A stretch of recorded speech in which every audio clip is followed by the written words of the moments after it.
Top 5 miracle projects that turned into nightmares.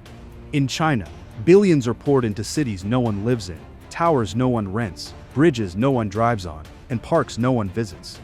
The CCP calls them progress. The world calls them ghost projects, monuments to vanity, waste, and debt.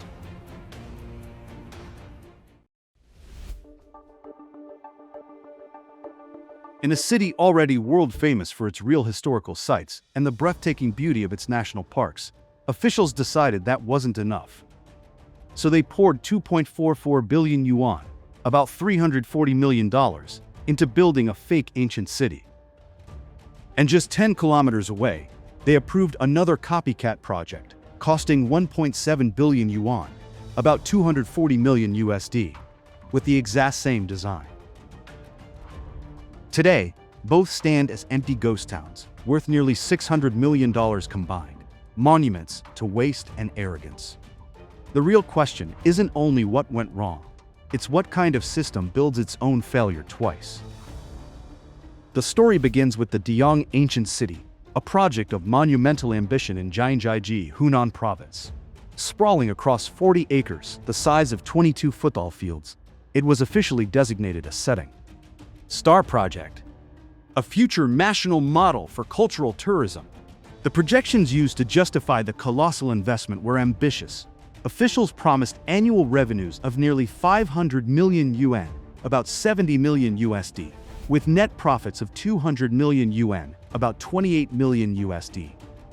But today, that dream is a desolate, financially catastrophic reality. According to the Huaxia Times, in an article published on June 29, 2025, the city is a ghost town despite charging no entrance fee.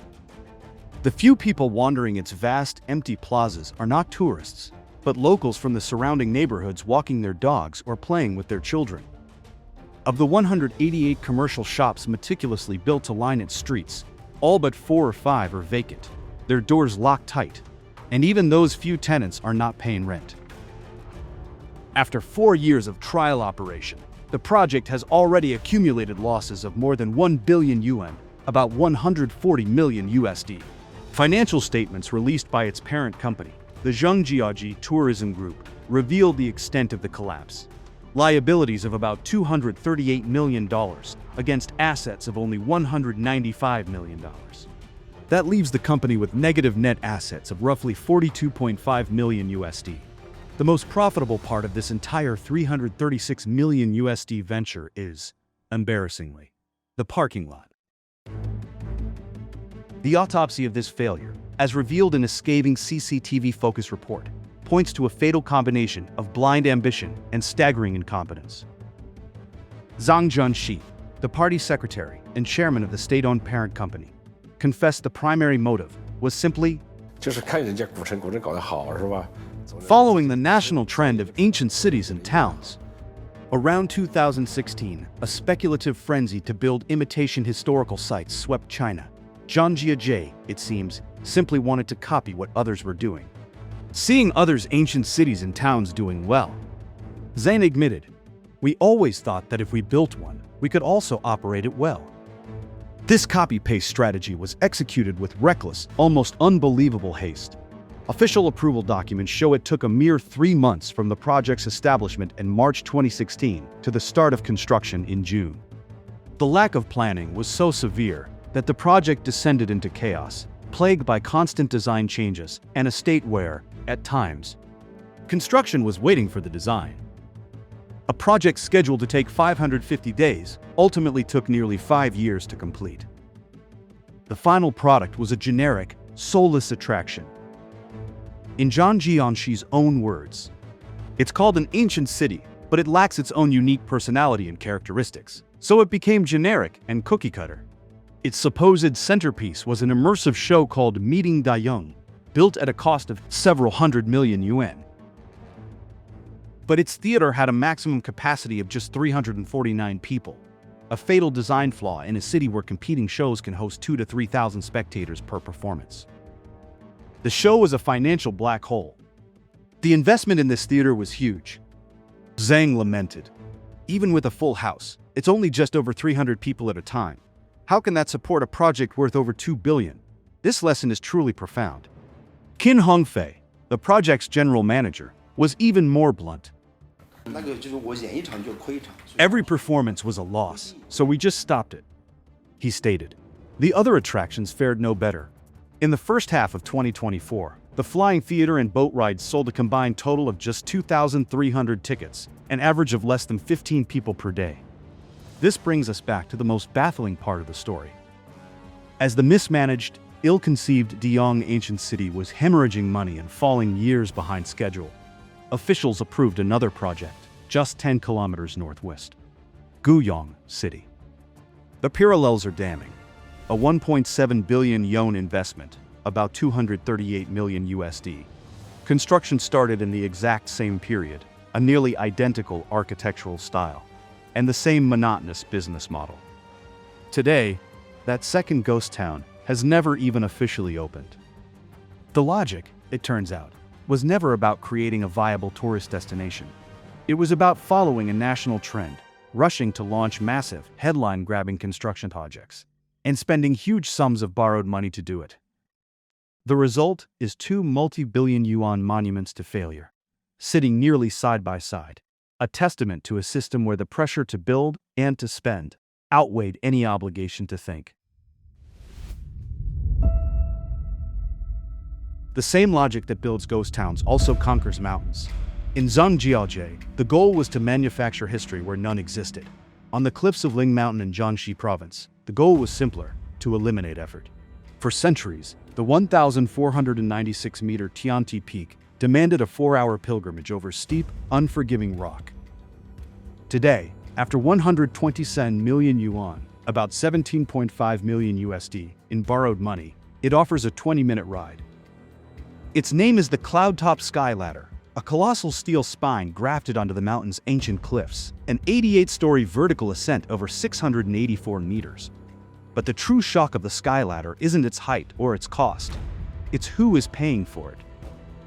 The project was part of a larger 985 million yuan, about 136 million USD tourism infrastructure plan.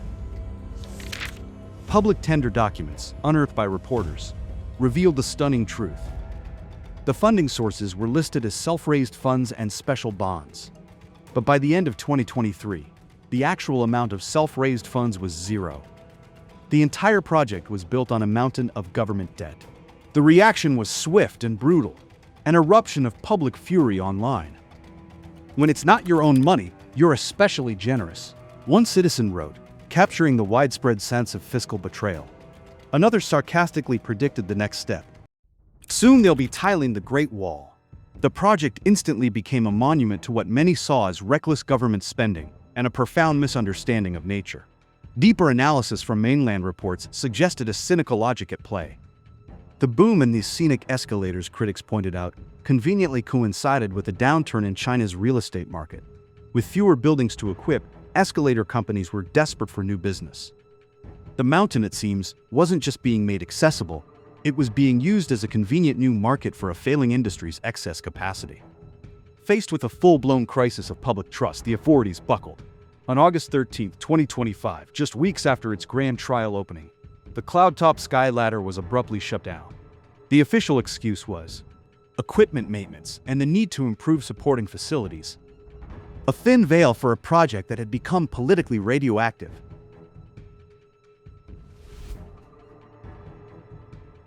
The logic that conquers a mountain with an escalator doesn't stop at the summit, it reaches for the sky. And no monument captures this doomed ambition better than Tianjin's Goldin Finance 117 Tower. For a decade, the Goldin Finance 117 Tower has been the world's tallest ghost. It is a 597-meter, 117-story monument to a dead dream. A walking stick design topped with a diamond-shaped atrium that was supposed to hold a swimming pool in the clouds. It topped out in 2015, a concrete skeleton waiting for its soul, just before the Chinese stock market crash vaporized its developer's fortune and plunged the project into a decade-long coma. And now, after 10 years of decay, the project is being resurrected. According to a CNN report published on April 24, 2025, construction is set to resume, with a new completion date of 2027. The question is not how, But why? In a nation littered with the carcasses of failed real estate projects and facing a deep economic crisis, why spend another 569 million yuan, about 78 million USD, to finish a building from a bygone era? The logic, according to Duke University law professor Chao Shiton, has nothing to do with profit. It's about signaling. The national government has made it clear it wants to stabilize the real estate market, he explained to CNN. Finishing these high-profile failures is a desperate attempt to increase people's confidence. Fei Chen, an urban design expert at the University of Liverpool, is more blunt. For local officials, an abandoned skyscraper is an eyesore, and completing it is about saving the image of the city. It is a rescue mission born of political necessity, not economic viability. The core problem remains unsolved. As Professor Qal bluntly states, "I seriously don't know who was going to buy or rent this commercial space. The tower was conceived in a boom time that no longer exists. And here is the final irony. In the decade it has stood empty, the world has moved on." Upon its eventual completion, Goldin Finance 117 will no longer be China's tallest building, but its third. It is a ghost from an era of limitless ambition, resurrected in an age of austerity, destined to be completed long after its moment has passed.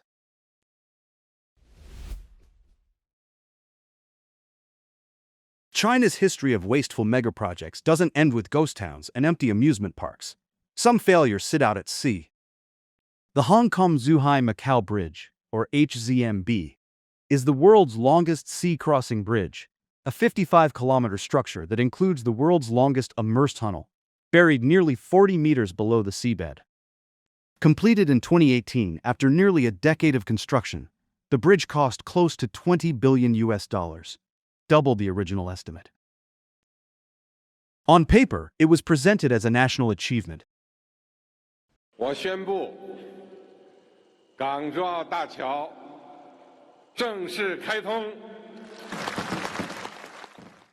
Officials claimed it would carry between 15,000 and 22,000 vehicles a day, drastically reducing travel time across the Pearl River Delta and fueling Beijing's Greater Bay Area strategy. The bridge was promoted as an economic lifeline, connecting Hong Kong, Macau, and mainland China. The reality has been far less promising. Traffic counts are dramatically lower than projected. At its busiest, in May 2019, the bridge averaged fewer than 5,000 vehicles per day. By 2022, some reports put the number at just 500 vehicles daily. Even at peak usage, revenues fell far short of covering costs. Independent estimates show it would take 470 years to recover the investment, while the bridge itself has a designed lifespan of only 120 years. Some engineers suggest it may last only 72 years. Operating costs are also heavy.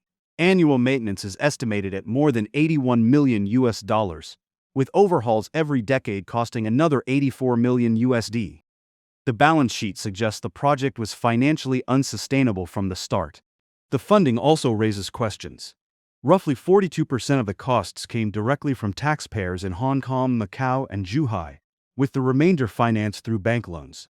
Public opinion surveys show skepticism.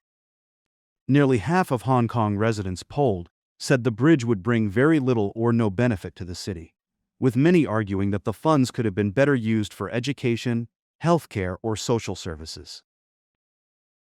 Beyond financial losses, the environmental damage has been severe. Construction involved dredging, pile driving across the seabed, and the creation of artificial islands. Studies found worsening water quality, shoreline alteration, and declining marine life. The most visible impact has been on the Chinese white dolphin population, once abundant in the Pearl River Delta. Their numbers have dropped sharply since construction began, and habitat use has not recovered even after work was completed. A 2019 study estimated the environmental cost at $19.6 billion, nearly equivalent to the bridge's construction budget. The balance of cost and benefit leaves little justification for the project's scale. The Hong Kong-Zhuhai-Macau Bridge was intended as both infrastructure and political symbol. For Beijing, it showcased engineering capacity and the vision of a unified Greater Bay Area. For local residents, it has become a reminder of misplaced priorities. Billions spent, limited usage, and lasting ecological damage. As with many of China's high-profile projects, the official narrative focuses on prestige. The numbers, however, point to a different story. One of debt, disappointment, and destruction masked as progress. If billion-dollar bridges can stand nearly empty, then it's no surprise that entire theme parks can share the same fate. China's favorite shortcut to instant tourism. In Jiujiang, Jiangxi province, officials unveiled what they called the region's first 4 A-rated modern theme park, 9 Rivers Splendid World Fantasyland. Built beside the Lushan Scenic Area, it sprawled across 6,000 new, 988 acres, with an investment of 15 billion yuan, about 2.1 billion USD. The park offered 10 worlds, from dream and fairyland to underwater, prehistoric and military. Highlights included Asia's first submarine 4D cinema, a massive dome-flying theater, and a knockoff Disneyland castle. When it opened in August 2014, visitors poured in, and it was hailed as Jiangxi's new tourism engine. But problems surfaced quickly. The site was remote, ticket prices were too high for local families, and nearby competitors drew crowds away. By 2017, attendance had collapsed, revenues dried up, and debts mounted. In 2018, just 4 years after opening, the park declared bankruptcy. Today, its roller coasters and theaters sit rusting under the subtropical sun. Wind and birds have replaced the laughter of visitors. Locals call it a ghost park, a billion-dollar fantasy that never survived contact with reality. Splendid World Fantasyland is another entry in China's growing catalog of failed spectacles. Projects built for headlines, abandoned when the bills came due. From fake ancient cities to empty skyscrapers and a $20 billion ghost bridge, the pattern never changes. The CCP builds monuments to its own vanity, and then leaves the public with the debt, the ruins, and the environmental damage. These are not symbols of progress. They're tombstones for common sense.